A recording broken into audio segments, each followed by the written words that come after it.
Writing Out Loud, a program designed to explore in-depth interviews with writers to hear that words have voices.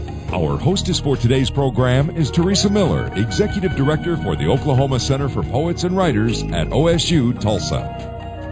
Hello everyone, I'm Teresa Miller and welcome to Writing Out Loud. My very special guest today is Arnold Rampersad, the wonderful biographer. Thank you for coming here. Thank you very much for having me. You're a professor at Stanford University. I am. In addition to being a biographer. You know, Arnold, I wondered what makes you a biographer rather than a novelist or a poet, because you have a very lyrical style. People have commented on that. Well, I suppose I got into biography because I was basically disinterested, not interested in being a literary critic per se, as analyzing poems and novels. Obviously, I had some interest in narrative, but I also had a strong interest in history and a little bit of an interest in psychology and, of course, literature in general. And I think they all came together happily for me in the area of biography. Once I discovered that, I found myself being very comfortable, and I stayed with it, and I'm glad I did. Well, we're all glad that you did, and we're going to be talking about some of your wonderful biographies in a minute. As a novelist, when I write, I'm motivated by this idea of what happens next within the characters' lives. As a biographer, you already know in most cases what happened next. What motivates you and drives you? Well, I'm not sure that I always know what happens next. I mean, I probably had a look at the material that's to come. I'm sure I did have some sort of look at the material to come, but the essence of the story, the essence of the life, you know, the changes that are taking place in the character, they emerge to me. When I say the character, I mean the person, the historical figure. They emerge to me often in a kind of mysterious way. The clues come together, and you say, "Oh, so that's what this is about. That's where she was going or he was going all the time." So for me, there is a strong novelistic element to writing biography, even though there are aspects of the novel that one has to, I think, resist in writing a biography. Oh, sure. And you're going to spend a lot of time with the people you write about. Yes. You're making a commitment. It's almost like a relationship in a way, because you get to know these people gradually as we get to know people in life. What made you decide to write a book about Langston Hughes? Well, I was asked to write the book about Langston Hughes. I had always been interested in Hughes, but I never thought I'd write a biography about him. I'd never written a full-scale biography. I had written an intellectual biography of W.B. Du Bois, and the person in charge of the papers, of the Hughes papers, read that book, was looking for a biographer, and thought I might be able to do it. And I investigated, you know, the project, went down to Yale, looked at the papers, saw how many. I'd never seen so many papers before. Hughes left behind a tremendous trove of material. And once I got into it and started reading the correspondence and digging into the manuscripts, I really got hooked and committed myself. It was easy with Hughes because he is such an attractive figure, such an idealistic person, such a kind, generous, talented person. So it was easy for me to go along with the business of telling his life. When you started this project, did you have any idea that it would be a 2-volume project? Oh, no, not at all, not at all. I assumed all along it would be a modestly sized 1-volume work, and then I kept writing and writing and writing, and then I decided at some point this book had to be broken into 2, otherwise it would be of unseemly size almost. So I did that, and I remember it being a very serious decision on my part. The publisher didn't mind. The publisher is an academic publisher, Oxford University Press, so they had no problems at all with a 2-volume work. But that's the way it turned out. Although the current book I'm working on, the Ralph Ellison biography, I suppose it could run to the same length, but I would definitely not want a 2-volume biography of Ralph Ellison. When you go to a 2-volume book, is it hard to know where to stop the first volume, or was there a good natural stopping place for you in Langston's life? Well, with telling Langston's life, I swear sometimes somebody else was writing the book, because whenever I needed a chapter to end, something happened to make for a very dramatic ending. And when I needed for volume 1 to end, something happened to a perfect break. He was at the very lowest point of his career. The communists were after him, the conservatives were after him, and somebody even, a communist interviewer even wrote a review that ended, "So, goodbye Langston Hughes, this is where you get off," which are the last words of Volume 1, and I thought it was perfect. That's one of those great gifts from the universe, yes. isn't and it? he's at his very lowest point of his entire life, really, I would say, and then so the next volume can really begin to lift him back into his proper position. First volume is subtitled "I Too Sing America." Yes. How did you decide on that subtitle to reflect his early years? A good question. I don't know. I suppose I wanted to locate him in the context of America because that's the way he saw himself. He was proud to be African American, but he was also very proud to be an American and to be, via his family, deep in American culture. His grandmother's first husband had died at Harper's Ferry fighting alongside John Brown. His mother's grandfather had been a revolutionary soldier, a white Virginia planter who had fought in the Revolution. So he had a strong sense of himself as being an American. In the poem, of course, he says, I am the darker brother. And that's what I wanted to convey somehow. Oh, I think you do. And then the second volume is subtitled "I Dream a World," and I like that. How does it reflect Hughes as the older man who often referred to himself as a literary sharecropper? A literary sharecropper. Well, I think he was a literary sharecropper, taking all these jobs in order to make ends meet. But he also continued to dream in a large way. From the beginning of his career, Hughes had both this local vision of himself as an African American and a kind of global vision as a citizen of the world. And I think although the idealism became grounded pretty soon in his life because of all sorts of harsh circumstances, I think he continued to the very end to dream a world.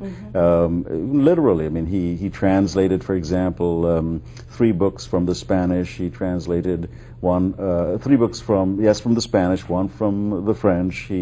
He had contacts in Africa. He had lots of contacts in Europe. When he died, he was about to go off to Paris because one of his books was coming out there.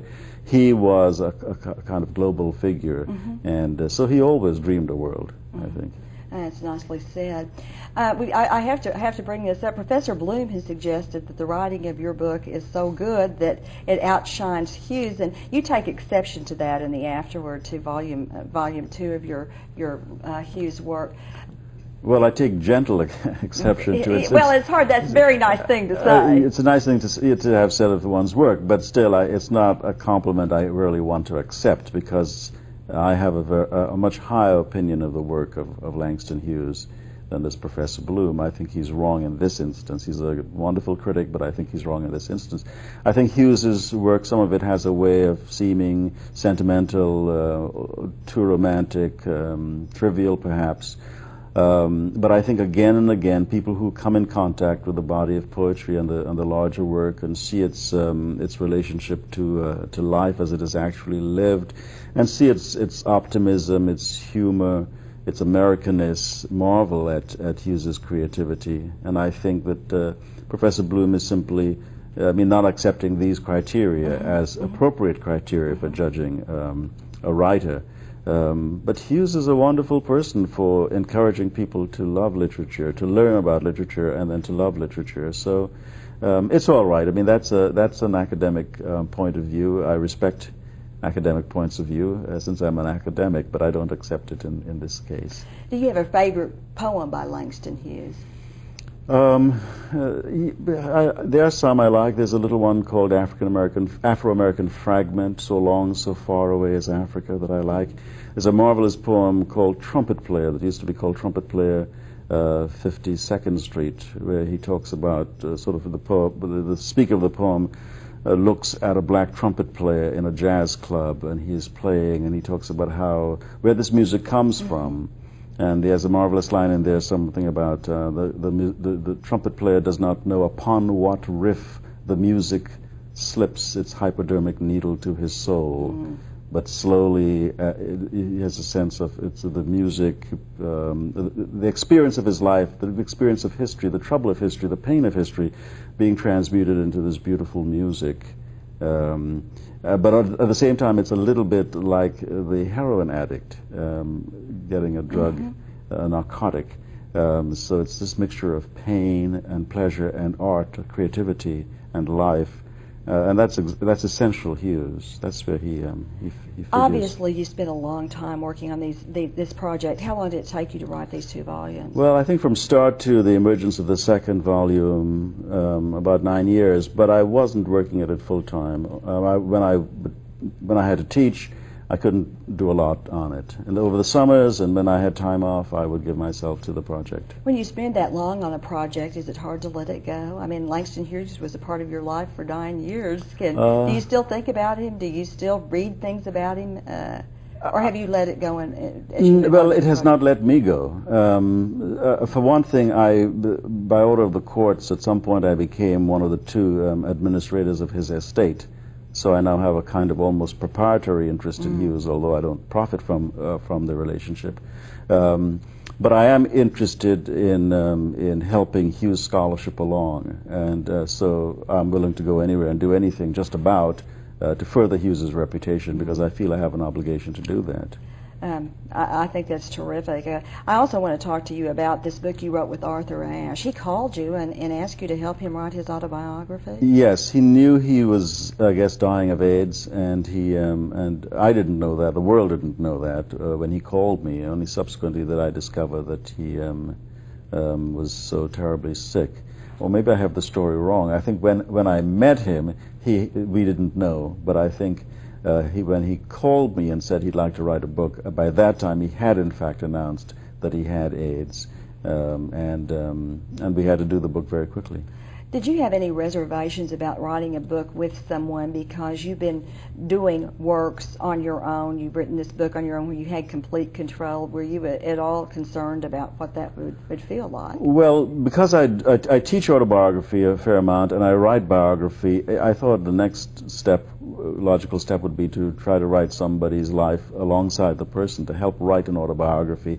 One or 2 of my colleagues, friends, thought that that I was sort of lowering my standards by moving away from a scholarly figure, a literary figure, into going into the sports world. But I thought Ashe was always more than a sportsman, if you can talk about it in that particular way.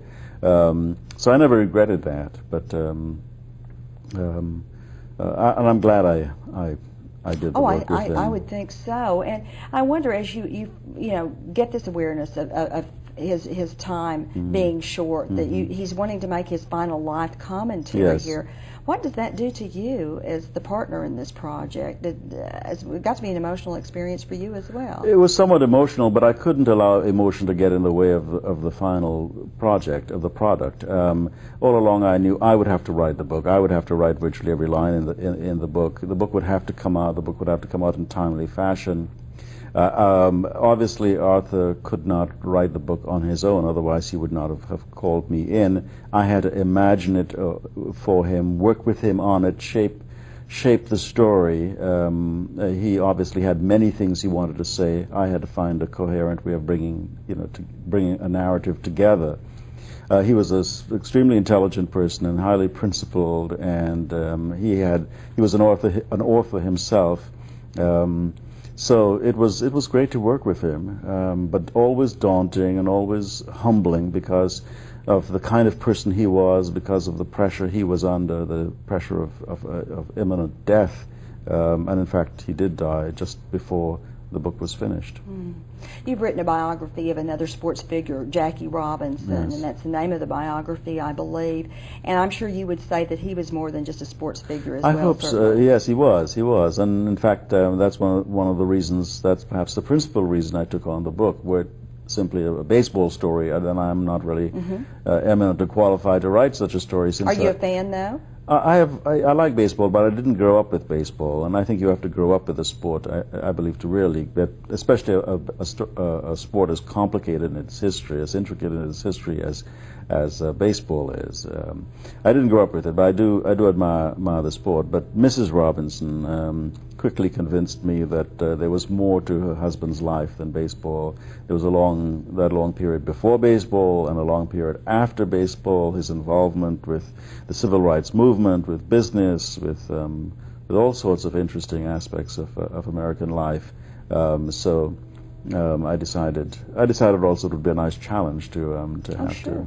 And really a cultural icon in a way, Yes, wasn't a he? cultural icon, a historic figure, definitely. Again, there were people who thought I shouldn't perhaps do another sports figure, but I'm glad I did it, and now I can go back to writing on a literary figure. And Ralph Ellison. By the way, there are several references to Ralph Ellison in your work on Langston Hughes. Did you know when you started working on the Langston Hughes, did you get intrigued and you think, I would like to know a little bit more about Ralph Ellison as well? Well, he was always a mighty figure. When I was in graduate school and started being a professor, he had published, after all, he'd written and published probably the single most impressive novel ever by an African American, and one of the most impressive novels by an American after the Second World War. So there was always that sense of a challenge. However, when I interviewed him for Langston Hughes, he showed very quickly that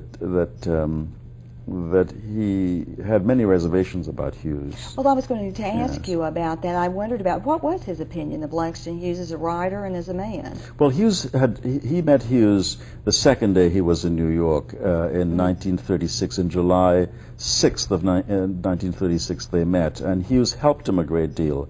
But very soon Ellison came to have a less than favorable opinion of Hughes as a radical intellectual, and also as an intellectual. He thought Hughes was, again, as Professor Bloom's approach, too romantic, too sentimental, too much concerned with what the people thought. But I think that when Ralph Ellison was able to see some of the snide remarks that Hughes had made about him in letters to his friend Arnold Bontemps, published in the Hughes-Bontemps correspondence, I suspect that's what set him off and made my interview with him a pretty painful experience, because he clearly was angry with Hughes. And Hughes had become somewhat angry with him, because after Invisible Man, Ellison was not as friendly to Langston Hughes as he had been previously. So there was never a mentoring relationship there? Only at the very, very beginning. And Hughes, who was very generous to younger writers, always continued to try to help Ralph as much as he could. But it was Richard Wright, more than Langston Hughes, who really mentored Ralph Ellison in the most decisive period of his apprenticeship as a writer. Any chance you'll do a biography on Richard Wright? No, he's been biographed, not unto death, but he has attracted more biographies than any African-American writer. At least 5 now. Most African-American literary figures have 1, 2, none biographies, but Wright has attracted a lot of people. Let's talk a little bit more about Ralph Ellison, because how much work has been done on Ralph Ellison to date? Well, there are various books out there. Robert Giomeli published a book in Ellison's lifetime. The most recent study was by Lawrence Jackson. I believe the subtitle is Emergence of a Genius. Came out earlier this year. But there's never been a full-scale biography of Ellison, nothing going from beginning to the end of his life. Mr. Jackson's book is very detailed. It's biographical in nature, but it stops around 1952.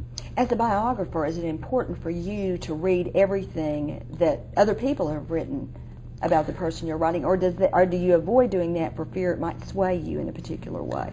Well, I think you have got at some point to read everything, or try to read everything, whether you read certain things while you're actually creating the narrative, getting to try to understand the person, especially if what you may wish to read is thought to be, if not definitive, then close to it.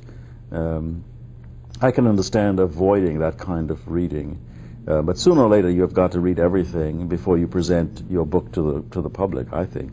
Oh, exactly. You need to be prepared for the counter challenges and. Yes, but I think you have to read the material because, as a scholar, as a serious biographer, you are obliged to try and sort of cover all the bases.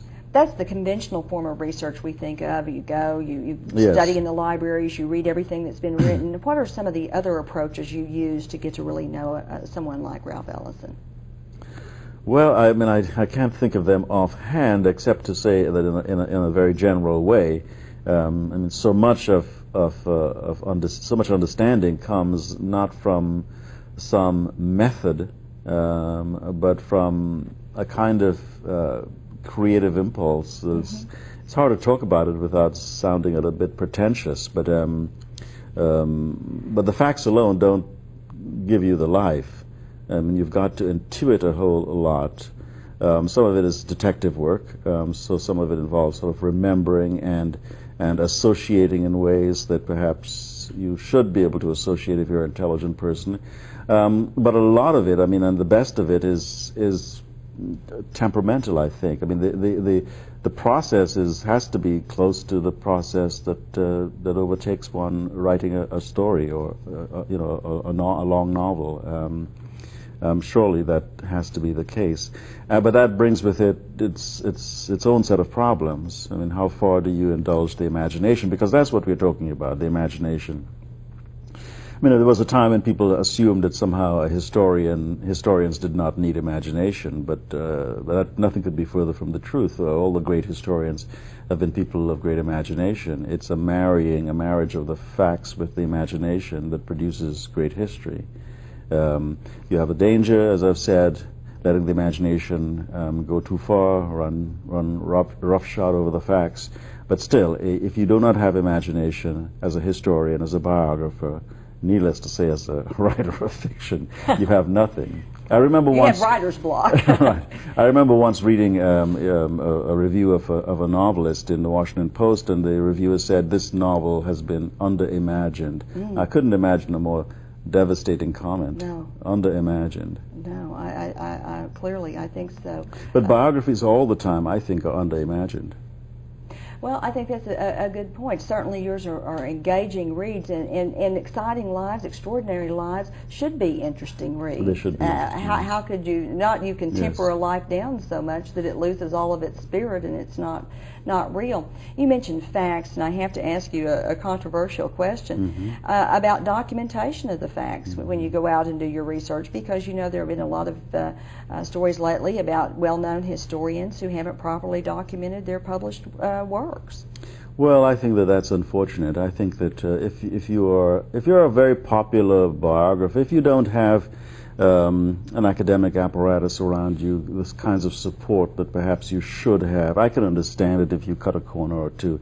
If you're an academic historian supported by a university, supported by a foundation, supported by big advances, there is no excuse for cutting corners on basic scholarly standards. There really is none.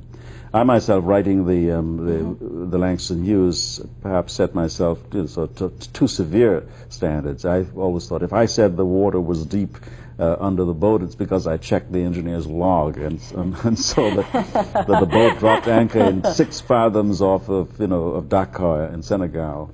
If I said, literally, if I said it was a cloudy day, it's because I saw the weather report for that day. Or perhaps somebody in a letter said the day was cloudy. You can't just invent material, but the temptation to invent is very strong. Oh, I'm sure. Who can check? Who check? Very few people are in a position to correct you. To go look in the almanac and see what the weather was like on a particular day. Did you ever make a little mistake that haunted you? Well, a mistake of what kind? Oh, just that the day wasn't many cloudy. Mistakes. Wasn't it cloudy after all? Well, that doesn't really matter, I suppose. I used it as an example of the sort of thing. So I've made ordinary mistakes. For example, assuming that or thinking that a musician played a certain instrument when I should have known that the musician played some other instrument.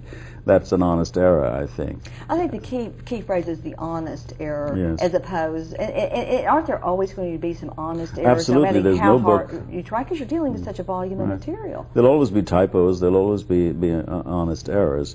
But I think to invent characters, for example, to take the most extreme example Yes. of sort of deviation from scholarly norms that we have had in recent years, I think that's going too far.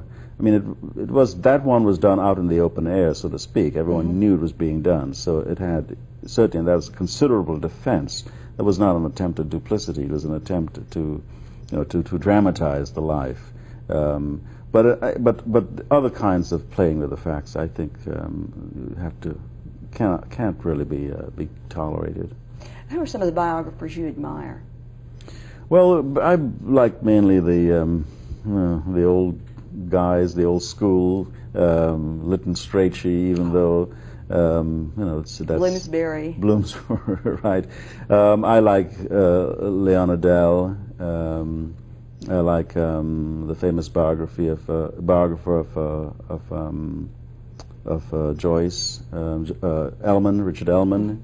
I remember reading his biography of Joyce and coming across this line where he talked about Joyce coming into his fame. He was lionized, but he refused to roar. And I thought, I'd like to do that. Or R.W.B. Lewis, who died not so long ago. When I was starting out with Langston Hughes, that was the biography, his biography of Edith Wharton. Yes, I have read that. That really impressed me. He did a lot of his work at the Beinecke at Yale. He was working on his next volume, so I would see him in the room, and then I would read his biography of Edith Wharton, and I was just amazed by how he had was able to just transform the facts into narrative. Arnold, thank you so much for being here today. Congratulations on all of your work. Thank all of you for joining us on Writing Out Loud. Writing Out Loud is underwritten by Koch Industries. Koch is a proud employer of nearly 1,000 Oklahomans. Koch Industries, you know us better than you think.